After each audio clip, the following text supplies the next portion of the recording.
Toontastic is a storytelling and animation app that is currently available for iPad on iTunes for $1.99. It has a lot of possibilities for classroom applications, so it's definitely well worth the money. For this tutorial, let's begin by tapping to open the app. You'll see this screen as it loads, and finally the home screen. Tap to create a cartoon, and when this screen is revealed, you can either tap to create a new cartoon, or you can swipe your finger in a horizontal motion across the screen to access cartoons that are already in the production process. So it is possible to save your work and to continue working in multiple sessions.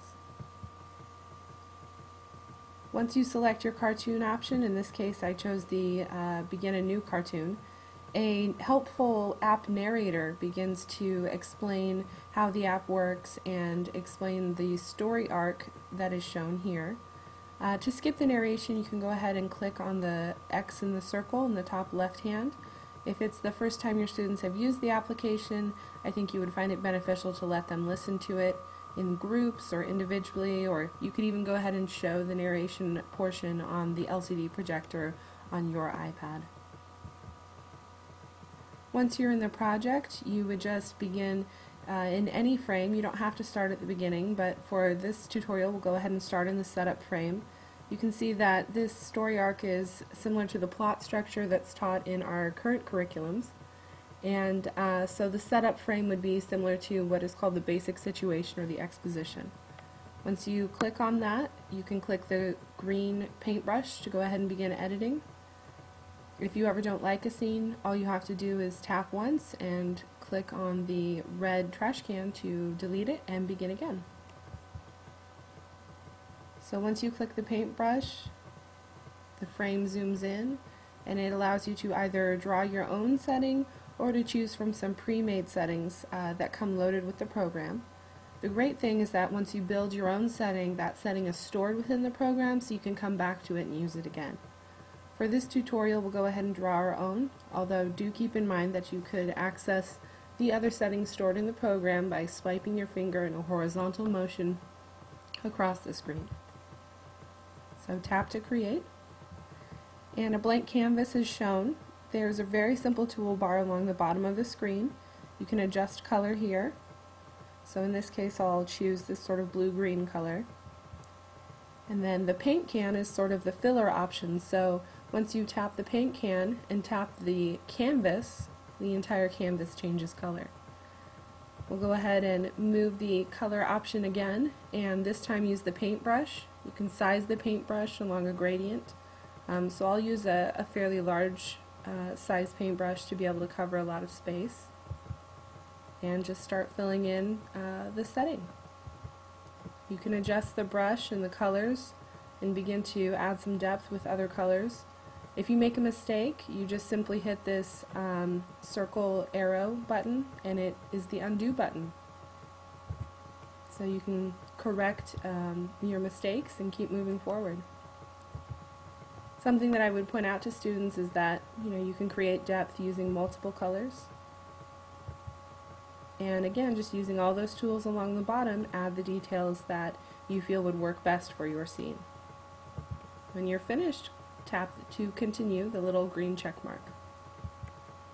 So now here we have our setting, and we're going to go ahead and tap to continue in the top right hand corner, the blue arrow, and we will choose some characters. So you just tap to select characters. There's a wide selection that come loaded with the program. So all you would do is swipe your finger in a horizontal motion in the character menu to see all of the options. So you just tap on a character and it's automatically added into your setting. You could also draw your own character. Once you draw a character, it's great because the program saves it for later use. Looks a lot like the settings screen. It's got a blank white canvas where you can draw your character and all the same tools. So you just draw the person that you envision, and then again you tap to continue, just that little green check mark.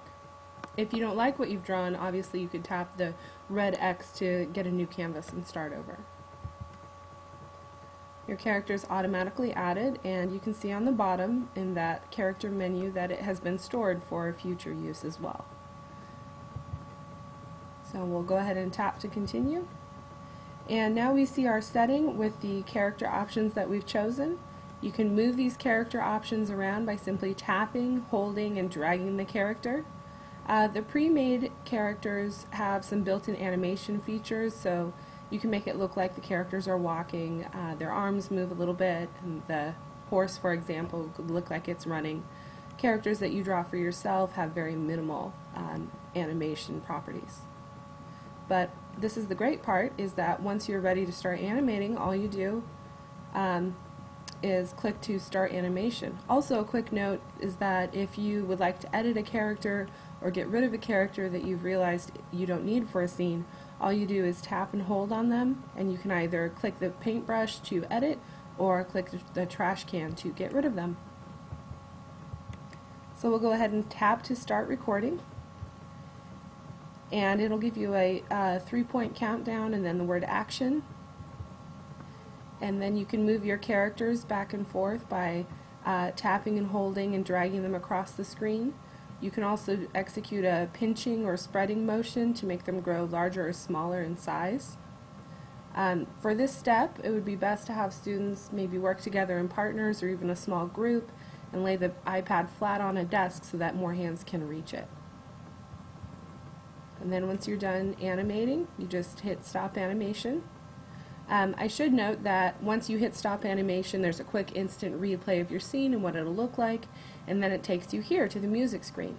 So you can see my scene down there on the bottom, and you see all these emotions along the very bottom of the screen, and those are the emotions that will determine the music choices or the music possibilities that are open to you for your scene. So I'll go ahead and tap on Surprised, and then I can take my scene and move it up or down on the screen. Just slide it up and down, so tap and hold and slide, and it will give me different options based on the intensity of my scene. So students are really learning about all of the elements that come together to help convey their message. So once we have the music selection for this scene, we just tap the arrow on the top right to continue. And then here we are back at the story arc, so you can select another scene to work on for the conflict or the challenges or complications, the climax, the resolution. And then a story arc too can contain as many as 6 scenes. So if a student needs to add a scene, they would simply tap the bottom left-hand plus sign, and they would have one more scene possibility that they would be able to add wherever they needed it. I think you'll find most often students do need that extra scene possibility in the climax or maybe the challenge area to be able to show their story to its fullest extent. So once you're done, you would just tap to publish, and this screen comes up. You would give it a movie title, a director, and then you would be able to swipe your finger in a horizontal motion to choose a genre of the cartoon that you've created.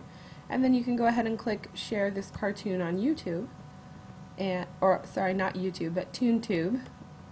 And then what's great is that students can watch each other's videos. Back on the home screen, instead of create cartoon, you would just click Toontube and tap to watch. I hope you've enjoyed the Using Toontastic video tutorial. Keep in mind that you could use this as a tool for story summary or retelling. You could also have students use it as a creative writing instrument to be able to tell their own stories or animate and illustrate a narrative. There's just a lot of endless possibilities here, so I hope you'll find using Toontastic helpful in the classroom.